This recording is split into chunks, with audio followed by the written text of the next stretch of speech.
Hello, loves. Today I have compiled quite a few good stories. Let's get started. Story: My ex-best friend went insane. Me, 20-year-old, met Emily, 19-year-old, when we were two and had been friends on and off until we became best friends freshman year. She was always a bit different and really weird, but in a cool way, and she was never made fun of for it. We just made sense as friends, and everyone knew us as Emily and Claire, the best friends. When epidemic hit sophomore year, we were inseparable. We spent every second together. My mom never liked her, but I could never see why, and most people looked at her as controlling due to my not hanging out with any of my other friends, but I never saw it like that because I had the best time with her and honestly would choose her every time. I had a boyfriend at the time who she hated very much and didn't like me hanging out with him, but he lived far enough away that I didn't see him too often anyway. Emily started being a bit more interested in boys and was dating around a bit before meeting Braden, whom she dated for around 5 months. We both got broken up with at the same time. I think this is where things started to go downhill. Emily handled her breakup rough. She started doing crazy things that I would just go along with, like driving the 40 minutes to his house and sitting outside waiting for him or taking pictures of his house and sending them to him. She constantly stalked him, called him, and left voicemails, but Emily and I were so close that anything she did was an exception, even if I thought it was crazy. I would even go along with it. After this, Emily really started sleeping around and meeting with lots of different guys to hook up. I was totally for it and even encouraged her to have her hot girl summer since Braden was her first for everything and she handled it so rough. I can't remember why, but she ended up losing her car for a bit, probably got grounded, and she had come up with a plan to meet up with this boy an hour away, and of course I went along with it. Since she didn't have a car at the time, her plan was I would drive her the hour away, and then when we were 2 minutes from the guy's house, I would pull over and get in the trunk, and she would drive the rest of the way to hook up with him, and then we would drive home. We make it there, and within 1 minute after the switch, she crashes my car with me in the trunk. We were okay other than a little bruising, and my car was totaled. We ended up lying to the police and saying I crashed my car because her 6 months weren't up yet and I didn't want her to get in trouble. We slowed down after this and stopped acting so crazy. I got a boyfriend, Tyson, 17-year-old, but Emily again hated him and would limit our time together. While I was with Tyson, I liked him so much, but the second I'd be around Emily, I would question our relationship because Emily would just say bad things about him. I actually ended up breaking up with him at one point. Tyson hated Emily but never said anything because he knew we were best friends and he just got over it. My mom was constantly trying to get me to stop being her friend because I was really innocent and never got into any trouble before her. She also told me Emily was being very manipulative, but I never saw that because, in the end, I thought Emma was a great best friend, and I made those decisions too. Tyson and I got closer, and I started spending a bit less time with Emily. She met Landon, 17-year-old, whom she went on a date with, and instantly fell in love, that's how she put it. I was friends with him at one point, and he came from an incredible family. He was just a great guy, so I thought this was good.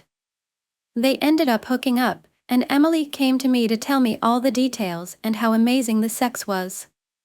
A couple days later, he broke it off due to him not thinking his family would approve, and the day after, she says she's pregnant. She wouldn't show me the test, but why would anyone lie about that? Of course, I believed her. Landon knew he would get kicked out due to getting a girl pregnant, but he also knew he wouldn't abandon his baby, and he'd have to tell his parents, so he took all his savings and went out to buy his own car so he would have somewhere to sleep. Landon's friends knocked some sense into him and demanded to see a test that Emily would not provide. Thinking about it now, she could not have been pregnant 3 days after hooking up, and that would not show on the test. When Emily refused to take the test, I got so upset with her, and this is when I decided to back away from her a bit. Emily also accused Landon's friends of kidnapping her that night after I left, but I was not there, so I don't know what actually happened. Emily's mom found out about all of this because Emily ended up accusing Landon of raping her that night, so the police got involved. Emily was no longer allowed to hang out with me because I was a bad influence on her. A week after all of this, Emily said she fell down the stairs and had a miscarriage. I completely stopped being friends with her after all of this because I was hurt. She didn't stand up for me, and I stopped believing her lies. Tyson and I stayed dating, and when we finally went back to school in junior year for hybrid, there were lots of rumors about how Emily had another faked pregnancy. She was a huge topic around the school, and everyone knew about what had happened. Emily and I ended up reconnecting over the summer, going into senior year, but I ended the friendship again because I found out she was tracking my location without my knowledge. She reached back out again towards the end of senior graduation with a huge apology, and she told me she was seeing a therapist and had been dating a really good guy. I was a lot more careful, but over time we grew closer, and she had no mess-ups. Tyson was not supportive of us being friends, and he was so worried for me that I assured him that she had changed.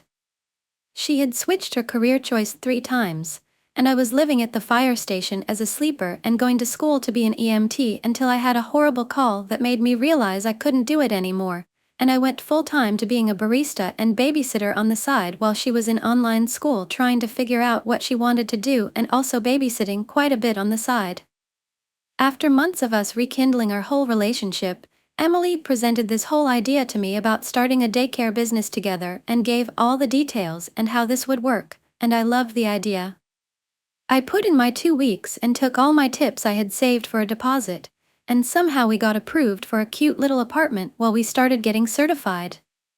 We got donated books and toys and got a bunch of things from Goodwill, but it came together really fast, and I was so excited because I wasn't sure what I wanted to do with my life, but I knew I loved kids, and this sounded like a perfect career for me. We were barely going to make it by, but I had enough money saved to be there a couple months with no income until we started getting kids. I also want to add that the first day we moved in, I ended up winning the bigger bedroom 3 times, and she threw a big fit and said she would just live at home, so I gave it up to her. She also decided she wanted a puppy after we decided that wasn't going to happen, so that caused a huge fight. She was nasty to live with, and I don't even want to go into details about the gross things she would do. After a month of living there, I went to stay with Tyson for the night, and I got 3 missed calls from an unknown number. They left a voicemail, and it was the police. There had been a break-in at the apartment.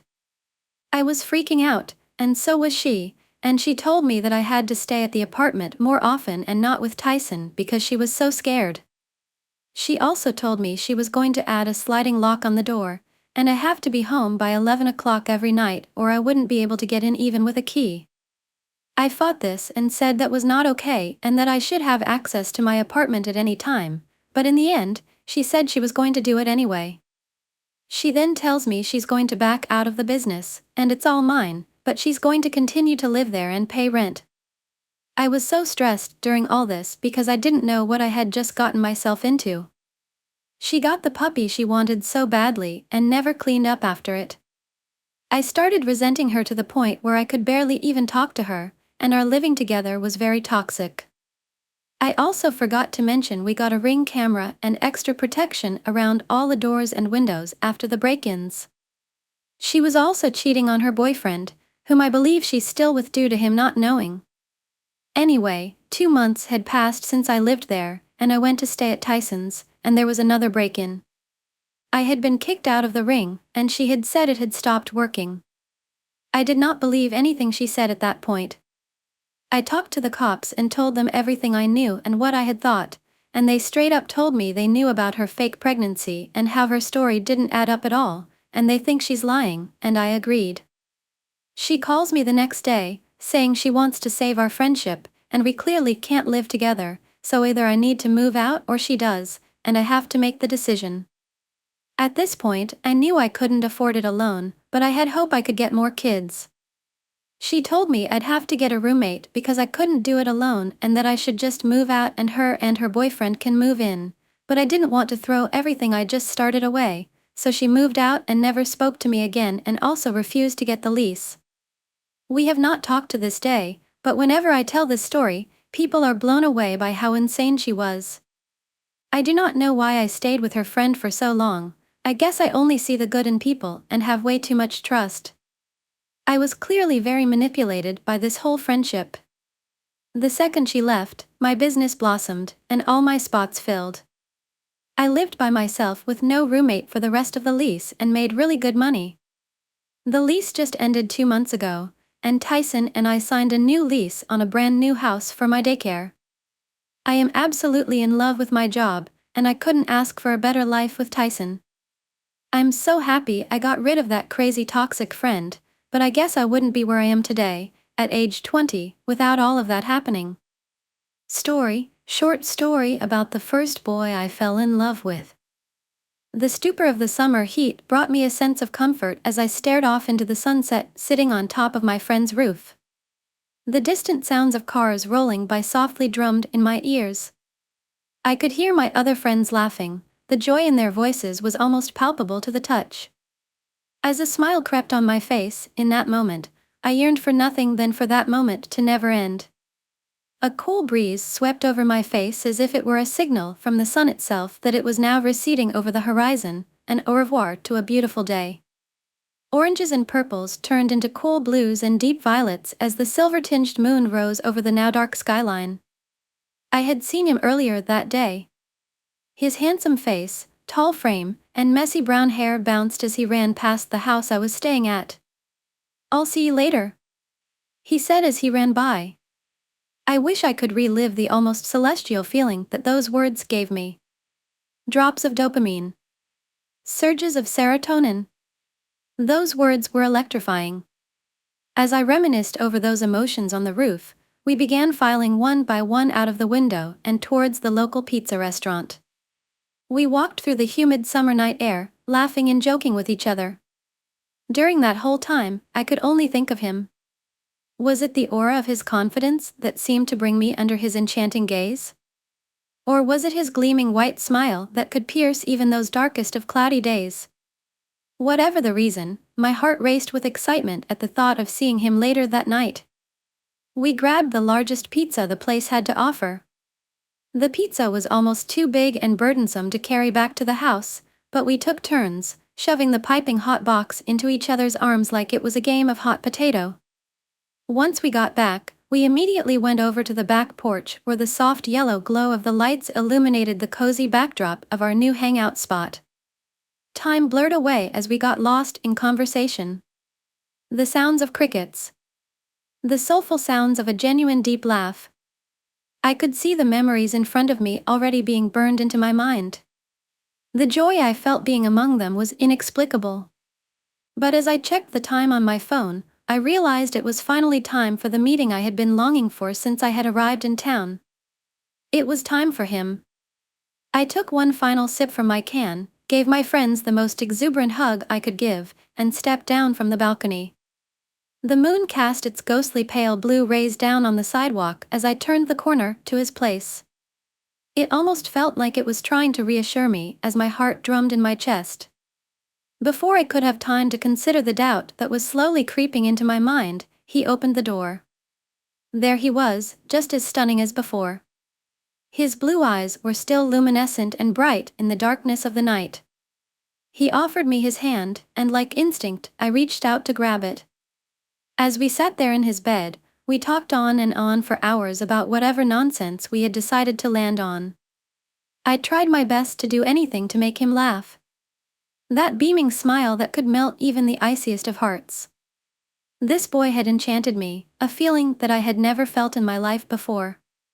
The scariest thing was that I was completely fine with him conquering my every desire and fear. Never had someone so easily comforted me and brought me into a place of absolute trust. As the night rushed by, we lay down side by side. His face nuzzled my neck as he threw his arms over my chest. I knew he could feel the rapid thumps coming from my chest. The heat radiated from my face as he kissed me gently on my neck and ears. I turned over to him, looking into his eyes. It was like an ocean, one where you could look out from the shoreline and get lost in the waves that twinkled in the hot summer sun. I was completely engulfed with desire, a longing for someone so strong that for a moment, I knew nothing more than what it was like to be with him. He brought me in closer, sliding me so that my chest met his, our legs wrapped together. I knew he could see the burning flames of passion in his eyes when he kissed me. The sounds of 1,000 fireworks burst in my heart as he held me close and kissed every part of my body. A euphoria that no drug could ever even dream of buying. He grabbed the towel and laughed as he gently wiped away at my face. There it was again, that ever-brilliant smile. He jumped back into bed and lay directly beside me. The conversation continued just as quickly as it had before. Hours turned into seconds when I was with him. In the one moment when the room fell silent, I laid my head back against his chest and stared at the window as the moon's comforting light fell directly to our feet. "I never want this night to end," I blurted. "Me either, this is everything I could have ever wished for," he replied. I embraced him, millions of neurons firing in my brain telling me to never let him go. As we fell asleep together, the moon outside the window bid me one last goodnight as its brilliant platinum beams began to fade to the dawn of a new day. Golden filtered rays splashed through the windows when I woke up that morning. The air conditioner hummed silently in the background as I peeled freshly washed covers off the air mattress I had slept on the night before. I stood up, smirking as I looked back at the air mattress. At least it was only temporary, I thought as I stretched and glanced around the newly minted room that I would call home for the next year. Flurries of little butterflies danced in my stomach and chest when I thought about his arrival that day. I stepped out into the living room, the cool touch of the hardwood embracing my feet as I stepped to the balcony windows. The view was breathtaking, almost as beautiful as his soft blue eyes. The mountains shimmered in the morning sun, fog draping the distant skyline. I walked back over to the kitchen and opened the almost empty fridge. I smiled. I just couldn't help but think of him as I prepared for the busy day ahead of me. My parents met me at my door no more than an hour after I had opened my eyes. I embraced them, excited to unfold another chapter in my life. We toured the town. The sights and sounds which were familiar to me, but foreign in their eyes. I stepped out of the car in the blazing summer sun, its unrelenting heat bearing down on my white t-shirt. Just this one last task before I can see him, I thought. It was hours before me, and my father finally brought the bed back to my apartment. I gave my father a hearty high five. It was finally complete. Everything was in place, from my desk to my newly placed bed in the corner where the air mattress was this morning. I hugged my parents one last time as they walked through the door to bid their goodbyes. Phew. I swiped the beads of sweat on my forehead as I walked back to my room. I stood in front of my fan, soaking in its icy cold breeze. My phone rang in the corner. It was him. My heart skipped a beat as I stared down at the luminescent screen. He was close, only 30 minutes away. Excitement filled every vein of my body at the thought of seeing him, but in that state. I stripped away my sweat-stained clothes and jumped in the shower. The knock on the door rang throughout the empty apartment as I dried my hair in the bathroom. Shit. Fuck. I dropped the towel, pulled on my clothes, and walked over to the door. I could hear my heart thumping in my ears as I reached out to the door handle. I looked through the peephole. It was him. I pulled the door open. He was just as beautiful as from the last time I had seen him. His tousled soft brown hair blew gently in the summer breeze. An oversized t-shirt draped his lean frame. The veins in his arms softly pushing from under his skin would make even the fittest bodybuilders jealous. He only caught a second glimpse of my still wet complexion before I ran into his arms for a hug. His smell was intoxicating when I kissed his neck. A sense of total euphoria flooded over me when I finally looked into his sky-blue eyes.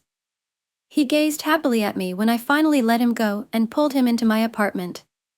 I ran around the still empty living room, showing him my new home. He set his things down on the ground and walked over to the window with the views that I had just taken in this morning. The sun's rays bounced off his eyes as he stared off into the distance. I came behind him and gave him a full-bodied hug. I nuzzled my head against his neck, my face fitting perfectly into the groove of his shoulder where his collarbone jutted out. I missed you so much, I said. I missed you even more. He turned around from his gaze and looked into my eyes before landing a perfectly placed kiss on my lips. My heart almost exploded with joy. I closed my eyes, brilliant flashes of color erupting in my mind as he pulled me closer to him. His chest, his stomach, his legs brushed up against my own body as I felt myself being drawn into him. At that moment, all I wanted was him. There was nothing more I could want as he pulled back from the kiss and brushed a stray hair out of my face. I led him over to my room, pride beaming from my smile as I showed him around. He pointed at the bed. I laughed, explaining my and my father's struggle to haul its bulky frame up the slender staircase outside. He jumped on it and lay down. He opened his arms, signaling for me to come to him. I flew into his arms and he instinctively closed them around me as we embraced. He kissed my forehead, my cheeks, and then my lips.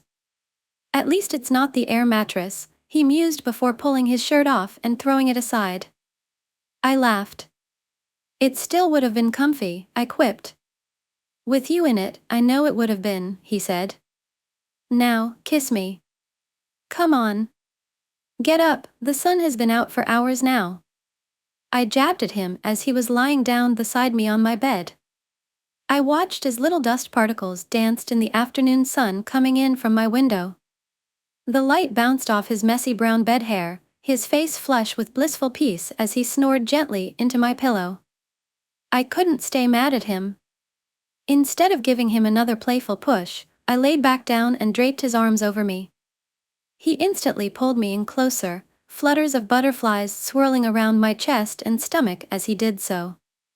I heard the soft rustle of the branches outside, and the sweet sounds of the birds chirping away as I drifted back to sleep in his arms.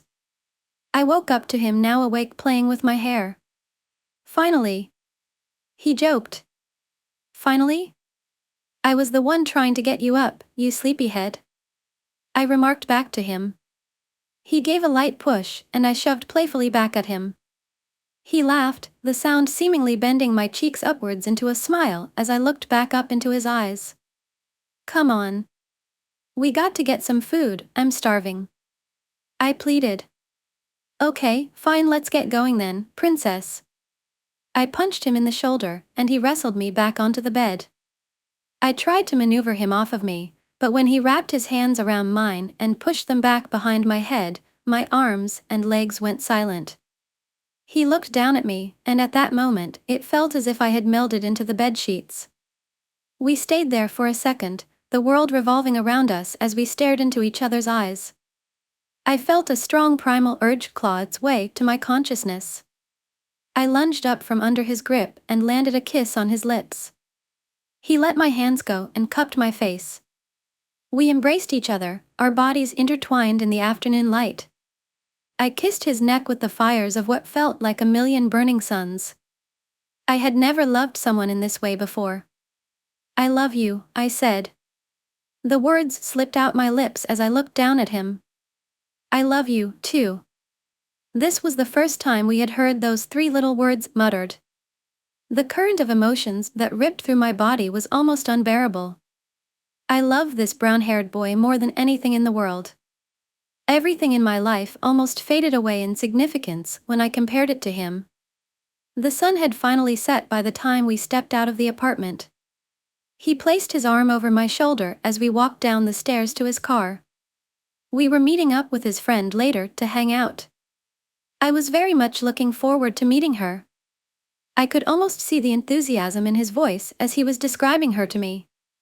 He was excited for me to meet one of his friends, another look into the beautiful life of the boy I loved. As we got into the car, he slipped his hands into mine from the driver's seat and looked into my eyes. The beating, unrelenting heat of the summer sun.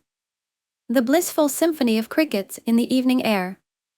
Everything in my life faded away into irrelevance as I sat there in the front seat, whipped up by the swirling whirlpools of love. She was going to meet us at the library that was under construction just a little ways away from my apartment. We stopped by the volleyball court. The sun had set by then, but the air still carried with it the heat of the day. As we played around in the sand, I wanted nothing but to capture this moment on film. It was so simple, just me and this boy.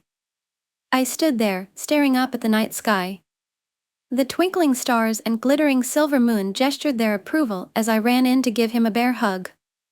I nuzzled my head into his chest, his hands wrapping around mine and fingers running through my hair. He laughed gleefully, pushing me back and knocking me down into the sand. As he lay on top of me and covered my back and his arms, time slowed. His piercing blue eyes looked into mine. He lowered his head to kiss me, and I swear, it felt as though the sand would swallow me. I could not imagine anything else in the world that could make me happier.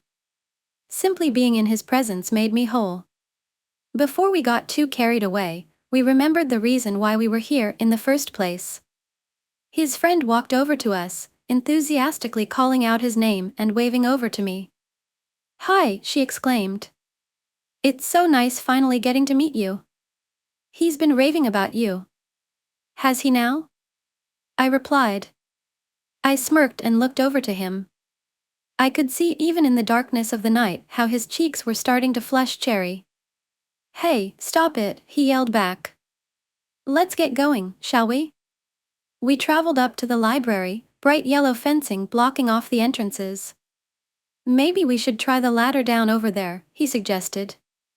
Before we could even get a word of protest in, he started climbing down. He's a brave one, I thought. Without a second thought, I started down after him, and not too long after me, his friend did as well. Once we were inside, we shone our flashlights on the crumpled wallpaper and torn up floors. How this place was once so beautiful, not just a shell of its former self. Memories of my time in this building flashed before my eyes as we passed once familiar but now empty halls. After a while, we finally found ourselves on the roof. A nice chilly wind blew tufts of his brown hair as we stared over our college campus. I couldn't do anything but admire his tall and lean frame. I felt an invisible string tug me towards him. "Hey! Look over here, you guys," his friend yelled from a distance. Before we could walk over, he grabbed me by the waist and kissed me under the midnight moon. "I love you," he said as he let go of his kiss from my lips. We spent the rest of the night stuck in deep conversation on the top of that roof. When it was time to go home, we bid his friend goodbye. "It was so nice meeting you," I exclaimed. "Hope to see you soon." When we got back, we both splayed on my bed. We were exhausted, but at the very least, we had each other. We embraced, legs intertwined while we faced each other. "Love you," I whispered in his ear. "Love you more," he whispered back, a smirk creeping up on his face. I smiled. I couldn't help it. As we fell asleep in each other's arms, his three little words bounced around in my head as I slowly slipped away into the night's warm embrace. A couple of weeks after our library adventure, he was once again in my apartment. His presence had become a comforting and familiar force in my life. Every time he stood waiting at my front door, I could feel the warmth of his hug, the smell of cologne, and the scruffiness of the stubble on his face. I loved this boy, but happily ever after was never guaranteed. Small disagreements began to grow into full-blown arguments. Simple conversational discourse turned into yelling. But at the end of each one of our fits, we would work out our differences for the sake of once again being in each other's arms. But as time marched forward, the arguments intensified. Emotional turmoil and manipulation was rampant, but my naivety would always triumph at the end of the day. I had never been so in love, nonetheless, with the most handsome boy that I had met thus far. So each time his words tore into my heart, his honeyed apologies would suture the tears back together. Just like a cool wind before a summer thunderstorm, I could once again sense another brewing yelling fit between the two of us as accusations were brought up before us again. What happened, I thought. It was only a few weeks ago that this boy was lying on top of me on the sands of a volleyball court, now ripping into the heart he had once claimed to love. I stormed out of the room, tired of the same remarks. As I walked out to the front steps of my apartment, I could feel the tears rushing into my eyes. I sobbed into my arms. I couldn't take it anymore. I called my friend, the tears flowing down both sides of my face. She tried to comfort me, but the shuddering tears and uncontrollable torrent of emotions made everything she said sound like a muffle. What do I do? I weakly asked her. Don't give up just yet, this always happens in love.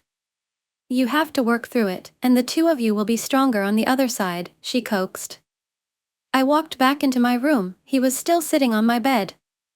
I climbed into his arms and cried more into his chest. He ran his fingers through my hair, willing me to stop my tears, but I could not find the switch in mind to make them stop. It's okay, he said. It's not going to be the end of the world, we just have to figure out what we both want, and that might take some time. But, I still love you. Silence crept from the darkness into my soul. Had I lost him? Was this the last time I would ever see him? A couple more weeks passed before I would see him again, and this time there was this feeling of dread I could feel deep within my bones. A heavy, ironclad sense of regret and wondering of what was going to happen next. We reminisced on the past for a moment, lying in bed enjoying each other's company. But the old proverb of time heals all wounds was not complicit in our case as another bout of yelling began. Each searing remark scorched a mark so significant in my heart that I could feel its strings ripping as I began to cry. Just leave then. I screamed. I can't stand it anymore. He began angrily packing his bags, throwing in the clothes that were scattered all across the floor. Regret immediately clawed its way back up my throat, but it was too late. I hugged him from the back, begging him to stay, apologizing for my outburst. But like that, it was done. Not a kiss. Not a hug. Not even a goodbye. As I watched him walk out the front door wearing the gray shorts that I had given him a few nights before, it felt as though the heavens themselves had crashed down from the skies above and put their full weight on my shoulders. I fell to my knees. I guess that was it. As fast as it had started, it had ended so bitterly. Anger. Frustration. Longing. Regret. Guilt. What had gone so wrong? What could I have done better? Was it all my fault? I was so angry, but the sadness that washed over my heart was unbearable. A visceral pain so deep, it felt as though nothing could bring me up from the pit of Tartarus that I had been cast asunder. Goodbye, my brown-haired boy. My first real love, like that, slipped through my fingers. Days blurred together as I lay in bed. The sun's once warming rays burned bright into my tear-ridden eyes as I turned to pull the covers over my head. Every so often, I would grab my phone, hoping to see a new message from him, but there was nothing but radio silence. Eventually, I stopped looking altogether and began to get lost in my thoughts. Flashes of our time together would replay on my eyelids when I closed my eyes. His ruffled brown hair. His piercing blue eyes. The first night we met, the beautiful sound of his gleeful laugh. I had lost it all, and it felt like my world as I had known it had disappeared alongside. There was not enough room for my happiness if it meant that I could not be with him. My phone would fall off the shelf, and my friends would call me, worried that I had not left or gone anywhere in so long. What's the point of it all, I thought. How can some people wander throughout their long lives and experience such pain and move on to the next person without a care in the world? Maybe it just wasn't for me. Maybe I wasn't meant to be happy with someone, rather, I would have to march through the monotonous drums of life alone before the comforting embrace of darkness would take me back into its arms. Whatever the case, days turned into weeks before I found the strength within me to return to the world outside of my cocoon. Even then, it felt like I was still a shell of the former self that I was so happy to be when I was around him. Why did my face beam with such happiness then, but now grimaced at the thought of his eyes? I had never really truly known what nothingness felt like until the kiss of summer did nothing to comfort me and the warm breeze seemingly blew through my hollow soul. Am I okay? I would ask my friends. Of course you are, they would respond. That empty and meaningless response. I'll be okay, I guess. But does the pain ever recede from someone when they have in their possession so many of your firsts? He was my first boy. The first boy I had given everything to. The first person I truly fell in love with, a deep burning passion and desire for another twin soul that for so long I did not believe was possible for me to experience. My first boyfriend. Tears and regret could not buy him back, and no matter how much I tried to reconcile myself over what seemed like such a tremendous loss, the empty void would return and hopelessness would find its place back in my consciousness. I longed for his embrace. I could hear his laugh and see his smile. I imagined the summer night on the volleyball court with him. How nothing in the world mattered when his gleeful laughs rang throughout the sandy courts. How I hugged him tightly, kissing his neck and cheeks as he stared longingly into my eyes. All in an instant, those little moments had vanished from my grasp. And to put it simply, it hurt more than anything. One likes to imagine that heartbreak does not physically hurt, that the descriptions from previous lovers are just over-exaggerated personal manuscripts to describe a more profound primal pain. But when days turned into weeks of treading through the deep abyss of nothingness, the pain of not having him there was all too real. There was this tightness in my chest. It was as if God himself placed his overbearing hands on my rib cage and was crushing unrelentingly to force me to gasp for air. As soon as a memory of him would flash in front of me, a cold and sharp stabbing pain would run down my face and end at my heart. Nothing could have prepared me for that pain. No drug nor anesthetic could possibly remove the deep-rooted emotional turmoil that clawed its way through my body. But just like any other injury, time does heal all wounds. The void would begin to fill with muted colors once again, although now with darker shades of jade replacing the rose-colored tints from before. His face became less and less clear to me as more lovers cycled in and out of my life. He was now just a part of a mosaic of men that I had created as an escape from the pitiful reality that was my romantic affairs. Was I just that emotionally incompetent, or was I simply too naive? Whatever the case, the tears in my heart were clumsily sutured through one-night stands, although some deep residual pains never really subsided.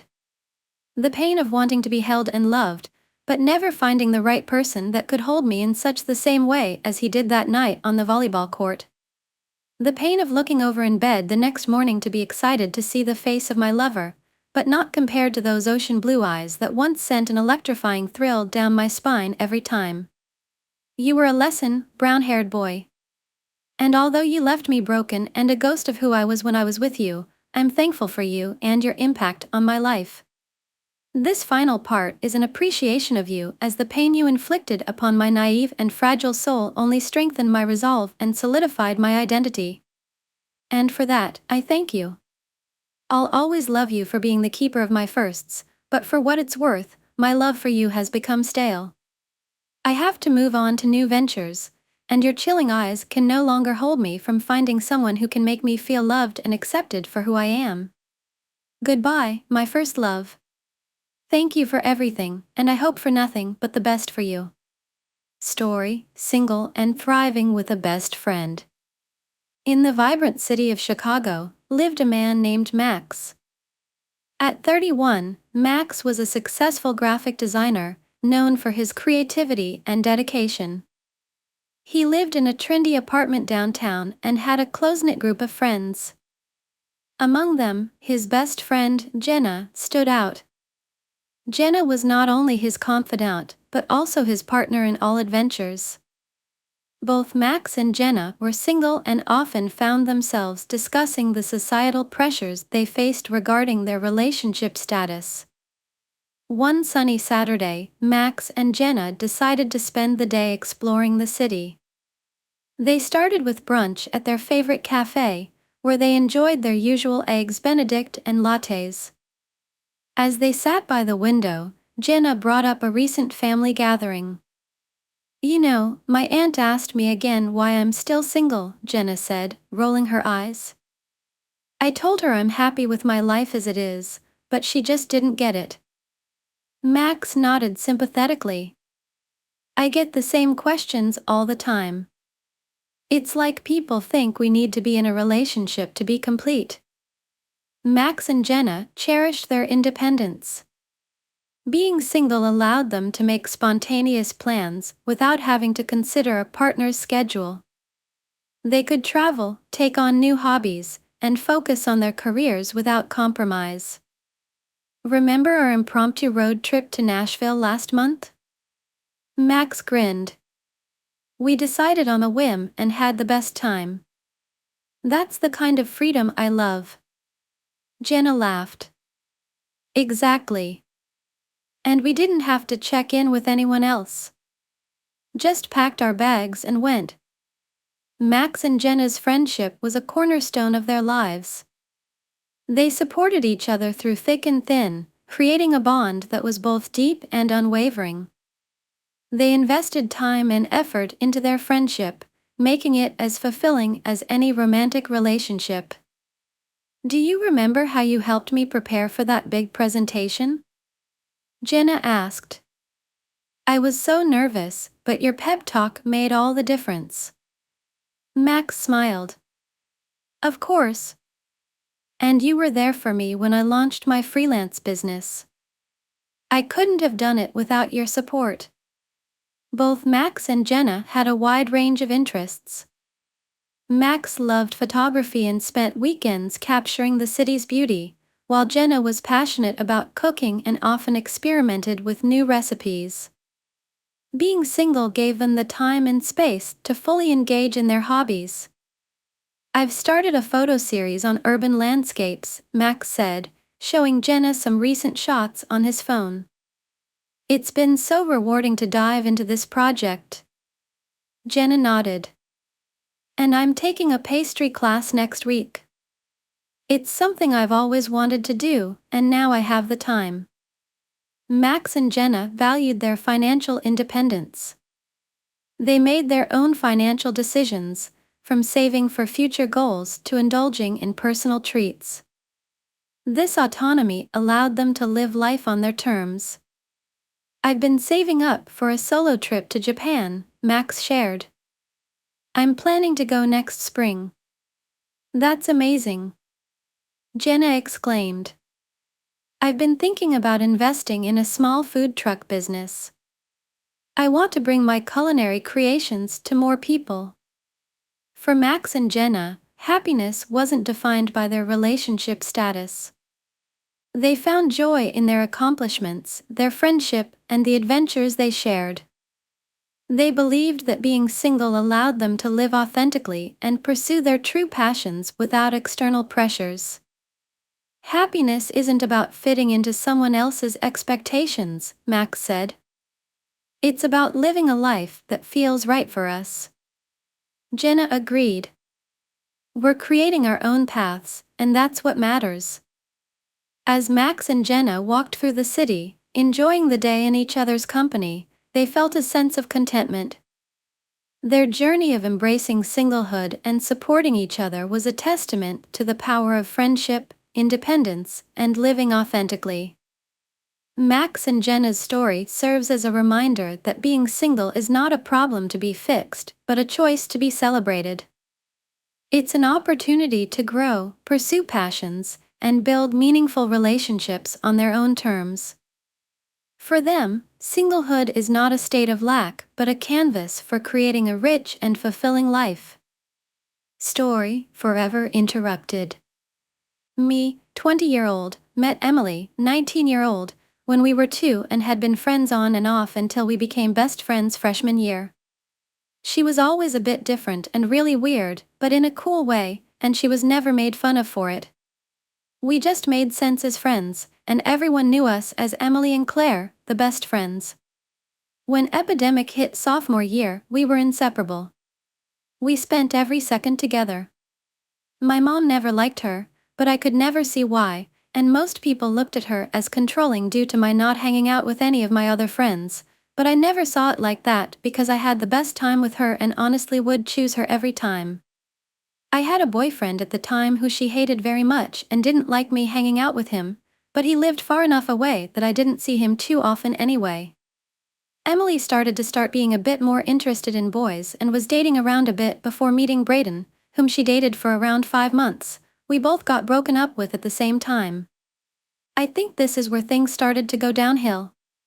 Emily handled her breakup rough. She started doing crazy things that I would just go along with, like driving the 40 minutes to his house and sitting outside waiting for him or taking pictures of his house and sending them to him. She constantly stalked him, called him, and left voicemails, but Emily and I were so close that anything she did was an exception, even if I thought it was crazy. I would even go along with it. After this, Emily really started sleeping around and meeting with lots of different guys to hook up. I was totally for it and even encouraged her to have her hot girl summer since Braden was her first for everything and she handled it so rough. I can't remember why, but she ended up losing her car for a bit, probably got grounded, and she had come up with a plan to meet up with this boy an hour away, and of course I went along with it. Since she didn't have a car at the time, her plan was I would drive her the hour away, and then when we were 2 minutes from the guy's house, I would pull over and get in the trunk, and she would drive the rest of the way to hook up with him, and then we would drive home. We make it there, and within 1 minute after the switch, she crashes my car with me in the trunk. We were okay other than a little bruising, and my car was totaled. We ended up lying to the police and saying I crashed my car because her 6 months weren't up yet and I didn't want her to get in trouble. We slowed down after this and stopped acting so crazy. I got a boyfriend, Tyson, 17-year-old, but Emily again hated him and would limit our time together. While I was with Tyson, I liked him so much, but the second I'd be around Emily, I would question our relationship because Emily would just say bad things about him. I actually ended up breaking up with him at one point. Tyson hated Emily but never said anything because he knew we were best friends and he just got over it. My mom was constantly trying to get me to stop being her friend because I was really innocent and never got into any trouble before her. She also told me Emily was being very manipulative, but I never saw that because, in the end, I thought Emma was a great best friend, and I made those decisions too. Tyson and I got closer, and I started spending a bit less time with Emily. She met Landon, 17-year-old, whom she went on a date with, and instantly fell in love, that's how she put it. I was friends with him at one point, and he came from an incredible family. He was just a great guy, so I thought this was good. They ended up hooking up, and Emily came to me to tell me all the details and how amazing the sex was. A couple days later, he broke it off due to him not thinking his family would approve, and the day after, she says she's pregnant. She wouldn't show me the test, but why would anyone lie about that? Of course, I believed her. Landon knew he would get kicked out due to getting a girl pregnant, but he also knew he wouldn't abandon his baby, and he'd have to tell his parents, so he took all his savings and went out to buy his own car so he would have somewhere to sleep. Landon's friends knocked some sense into him and demanded to see a test that Emily would not provide. Thinking about it now, she could not have been pregnant 3 days after hooking up, and that would not show on the test. When Emily refused to take the test, I got so upset with her, and this is when I decided to back away from her a bit. Emily also accused Landon's friends of kidnapping her that night after I left, but I was not there, so I don't know what actually happened. Emily's mom found out about all of this because Emily ended up accusing Landon of raping her that night, so the police got involved. Emily was no longer allowed to hang out with me because I was a bad influence on her. A week after all of this, Emily said she fell down the stairs and had a miscarriage. I completely stopped being friends with her after all of this because I was hurt. She didn't stand up for me, and I stopped believing her lies.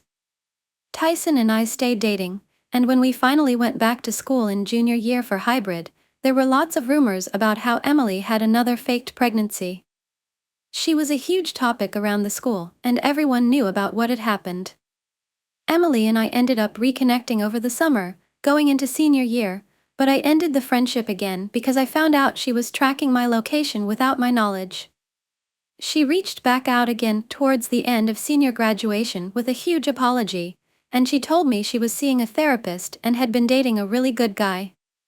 I was a lot more careful, but over time we grew closer, and she had no mess-ups. Tyson was not supportive of us being friends, and he was so worried for me that I assured him that she had changed. She had switched her career choice 3 times, and I was living at the fire station as a sleeper and going to school to be an EMT until I had a horrible call that made me realize I couldn't do it anymore, and I went full-time to being a barista and babysitter on the side while she was in online school trying to figure out what she wanted to do and also babysitting quite a bit on the side. After months of us rekindling our whole relationship, Emily presented this whole idea to me about starting a daycare business together and gave all the details and how this would work, and I loved the idea. I put in my 2 weeks and took all my tips I had saved for a deposit, and somehow we got approved for a cute little apartment while we started getting certified. We got donated books and toys and got a bunch of things from Goodwill, but it came together really fast, and I was so excited because I wasn't sure what I wanted to do with my life, but I knew I loved kids, and this sounded like a perfect career for me. We were barely going to make it by, but I had enough money saved to be there a couple months with no income until we started getting kids. I also want to add that the first day we moved in, I ended up winning the bigger bedroom 3 times, and she threw a big fit and said she would just live at home, so I gave it up to her. She also decided she wanted a puppy after we decided that wasn't going to happen, so that caused a huge fight. She was nasty to live with, and I don't even want to go into details about the gross things she would do. After a month of living there, I went to stay with Tyson for the night, and I got 3 missed calls from an unknown number. They left a voicemail, and it was the police. There had been a break-in at the apartment. I was freaking out, and so was she, and she told me that I had to stay at the apartment more often and not with Tyson because she was so scared. She also told me she was going to add a sliding lock on the door, and I have to be home by 11 o'clock every night or I wouldn't be able to get in even with a key. I fought this and said that was not okay and that I should have access to my apartment at any time, but in the end, she said she was going to do it anyway. She then tells me she's going to back out of the business, and it's all mine, but she's going to continue to live there and pay rent. I was so stressed during all this because I didn't know what I had just gotten myself into. She got the puppy she wanted so badly and never cleaned up after it. I started resenting her to the point where I could barely even talk to her, and our living together was very toxic. I also forgot to mention we got a Ring camera and extra protection around all the doors and windows after the break-ins. She was also cheating on her boyfriend, whom I believe she's still with due to him not knowing. Anyway, 2 months had passed since I lived there, and I went to stay at Tyson's, and there was another break-in. I had been kicked out of the Ring, and she had said it had stopped working. I did not believe anything she said at that point. I talked to the cops and told them everything I knew and what I had thought, and they straight up told me they knew about her fake pregnancy and how her story didn't add up at all, and they think she's lying, and I agreed. She calls me the next day, saying she wants to save our friendship, and we clearly can't live together, so either I need to move out or she does, and I have to make the decision. At this point, I knew I couldn't afford it alone, but I had hope I could get more kids. She told me I'd have to get a roommate because I couldn't do it alone and that I should just move out and her boyfriend can move in, but I didn't want to throw everything I just started away, so she moved out and never spoke to me again and also refused to get the lease.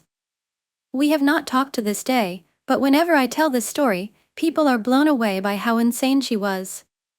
I do not know why I stayed with her friend for so long.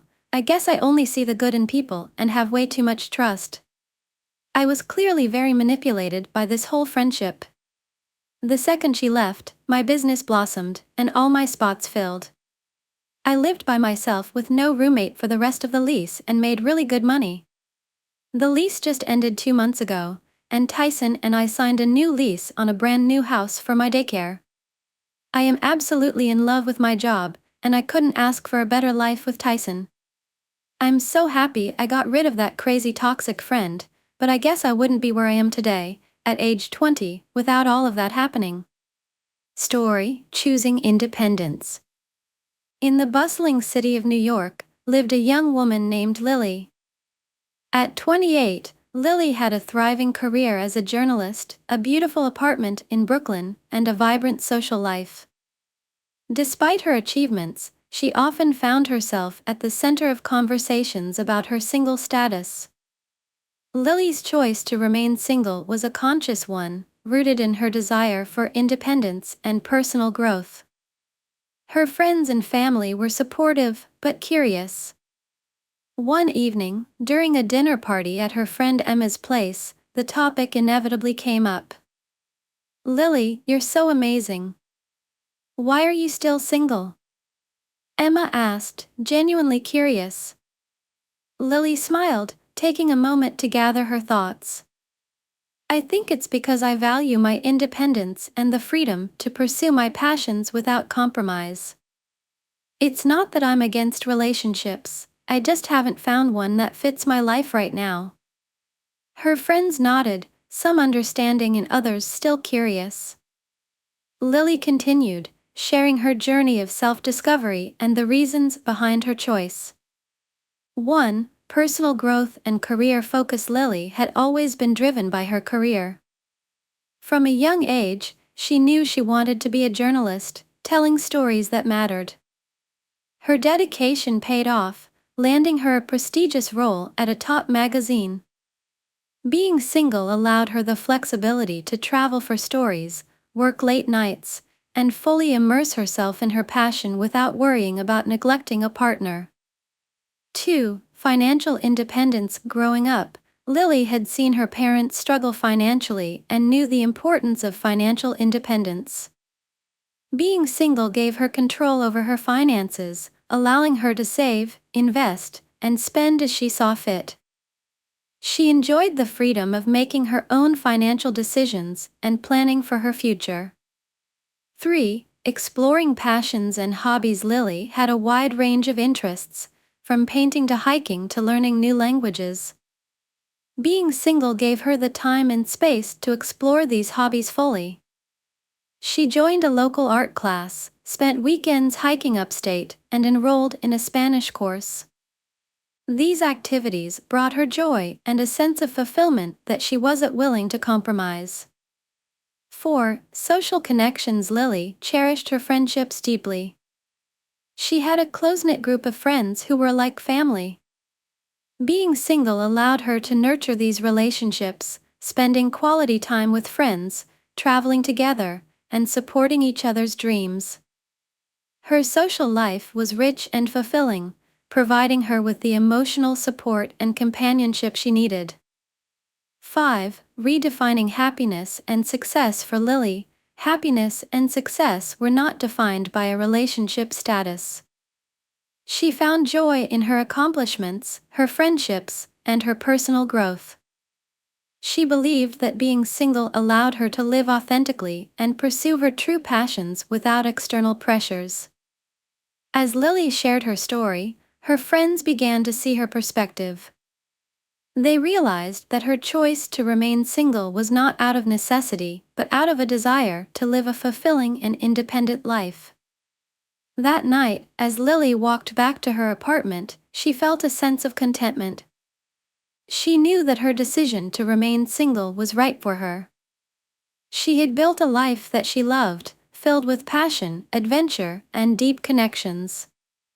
In the end, Lily's story serves as a reminder that choosing a single life is a valid and fulfilling option for many young people today. It's a choice that allows for personal growth, independence, and the pursuit of one's dreams. For Lily, and many like her, singlehood is not a state of lack but a canvas for creating a rich and meaningful life. Bye and see you again in the next videos and stories.